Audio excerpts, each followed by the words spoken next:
Every home has a clock. But in this home, one clock meant something more. It didn't just show the time, it held memories, arguments, silence, and one final moment that would never tick again. In a small apartment overlooking a noisy street, Lived, Haris, a young man in his 20s, and his aging father Abu. Their living room had a large old-fashioned wall clock, round, wooden, loud. It ticked like a heartbeat. Tick. Tick. Tick. Abu would wind it every evening after tea, just before the 7 o'clock news. Haris loved his father, but had grown impatient with his ways. Abu, no one uses these old clocks anymore. Why not just get a digital one? Abu would smile. Digital tells you the time. This one reminds you you're alive. Haris would roll his eyes. It's just noise. Eventually, Haris stopped sitting in the living room altogether. He preferred the quiet of his room, the glow of his phone, and the hum of online life. One evening, Haris walked in from work. Silence, no ticking. He looked up. The clock's hands had frozen at 6:58, and his Abu wasn't in the room. He knocked on the bedroom door. No answer. He pushed it open. Abu was lying still, eyes closed, a soft smile on his face. Gone. After the funeral, Haris struggled to sleep. Every night, the silence of the missing tick felt louder than sound. He climbed up to take the clock down, intending to finally throw it away. But as he opened the back to remove the battery, he found a folded note tucked behind the pendulum. Beta, if this clock ever stops, I may have to. Don't be angry at the silence. Just remember that time doesn't stop for anyone.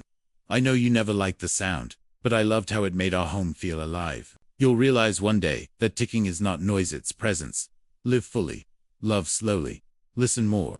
And when you miss me, wind the clock. It'll feel like I'm still there.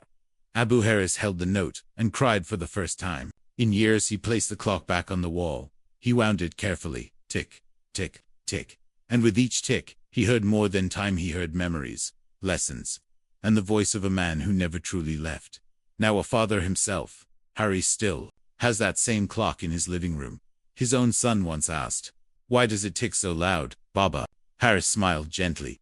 "So you never forget that time is not just to be watched, but to be shared." Friends, we don't realize the importance of presence until it turns into absence. The things that annoy us today may be the things we miss most tomorrow. Time moves forward, but love lives on in the things that still tick. If this story touched your heart, please like, comment, and share with someone whose time with you still matters.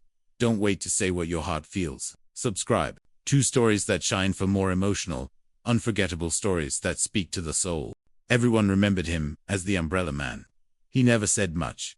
He just appeared whenever it rained.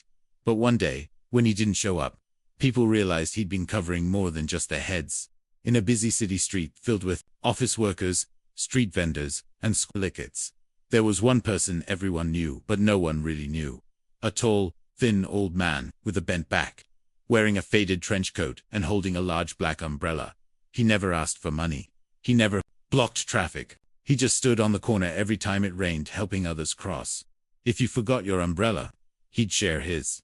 If your child was scared to cross, he'd guide them across the road with his quiet presence. When you'd thank him, he'd simply nod and say, "No one should be left in the storm." One rainy evening, a young intern named Farhan stood stuck at a busy crossing, holding a soggy file and panicking about being late. Suddenly, a large black umbrella appeared above him. "Come, Beta," the old man said. They walked together across the street. Farhan muttered Shukriya. But the man was already walking back toward the curb. Farhan watched, puzzled. Who helps like this anymore? One day, a thunderstorm rolled in fierce and sudden. Farhan ran out of the office with just his coat. But the street corner was empty. No umbrella, no old man, just cold, pouring rain. That night, a news segment aired. Local man, known for helping strangers in rainstorms, passes away in sleep. No family found. Volunteers helping with burial. Farhan froze.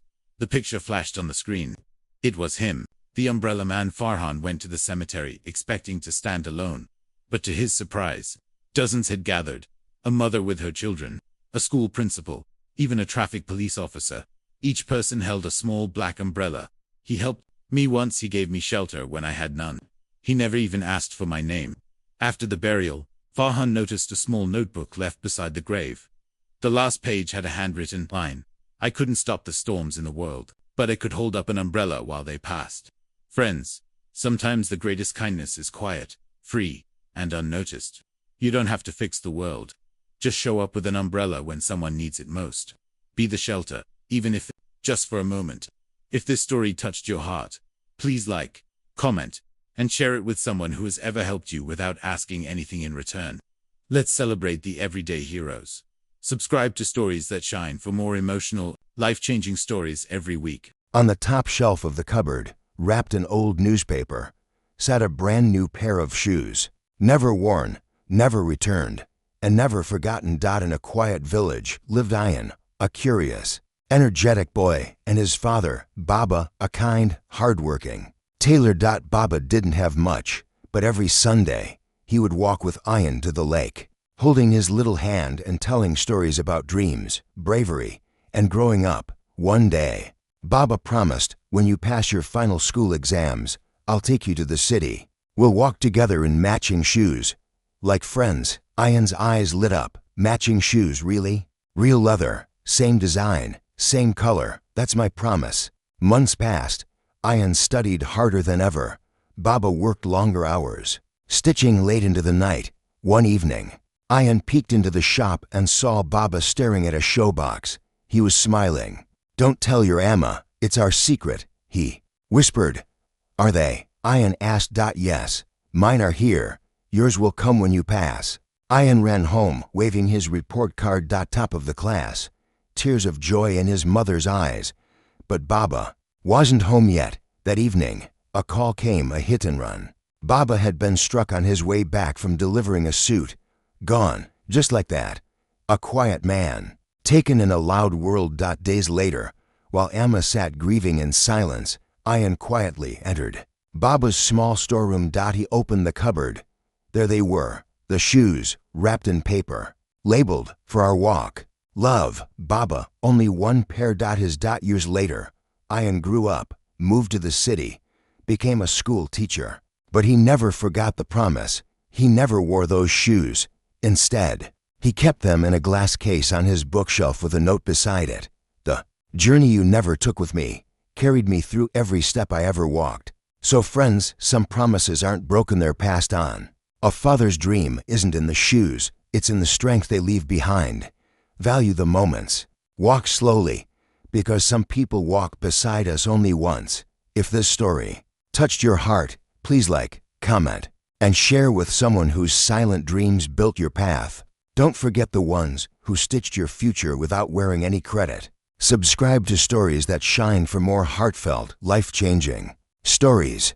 It was the coldest winter our town had seen in years. Snow blanketed the streets. The wind howled through the trees, and the air felt like glass against the skin.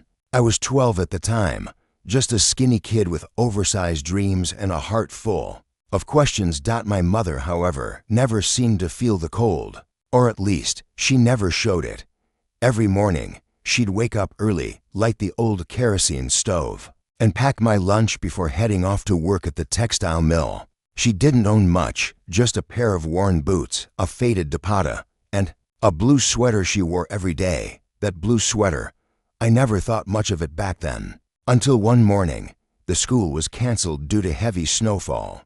But instead of joy, I felt a quiet panic. You see, my mother was on her feet from dawn to dusk, and I knew what a missed day meant. Less money, no overtime, and tighter dinners. That evening, I found her sitting by the window, staring out at the white-covered world with a stillness I couldn't understand. She turned to me and smiled faintly. I left something for you in the cupboard. I opened it and saw a new sweater, thick, hand-knit, warm, and it fit me perfectly. I looked back at her in shock. Emmy, when did you? She just said, you'll need it tomorrow. Days passed. The blue sweater she used to wear every day was gone. She now wore an old shawl with holes in it. One night, as I helped clean the kitchen, I noticed tiny bits of blue yarn stuck to the corners of the room. The kind that looked awfully familiar. That's when it hit me. The new sweater I was wearing, warm, beautiful, stitched with care, was her own sweater. She had unraveled it thread by thread at night while I slept and turned it into something for me. That sweater had her warmth, her scent, her love woven into every stitch. She had given me the only real protection she had, and braved the bitter cold just so I could walk to school comfortably. I moved to the city for college. She stayed back, never once asking for anything. When she fell sick, I rushed back home. I sat beside her hospital bed, holding her hand, wishing I could go back and stop her from giving up that sweater. She looked up at me, smiling despite the pain, and whispered, "A mother's love is not loud. It's quiet, like a thread, strong, but unnoticed." She passed away 2 days later. Today, I still have that sweater. It's old, faded, and barely wearable, but I keep it in a box with all my valuables, because that sweater wasn't just clothing. It was sacrifice, unconditional love, and a reminder that even when we don't see it, some people give us everything they have, without ever asking for anything in return. Sometimes, the smallest things carry the greatest love. Sometimes, the warmest hugs come in the form of old yarn and quiet sacrifices. So today, call your mother, hug your father, notice the quiet things your family does for you, because one day those little acts will be the biggest memories you'll ever hold on to. If this story touched your heart, share it with someone you love.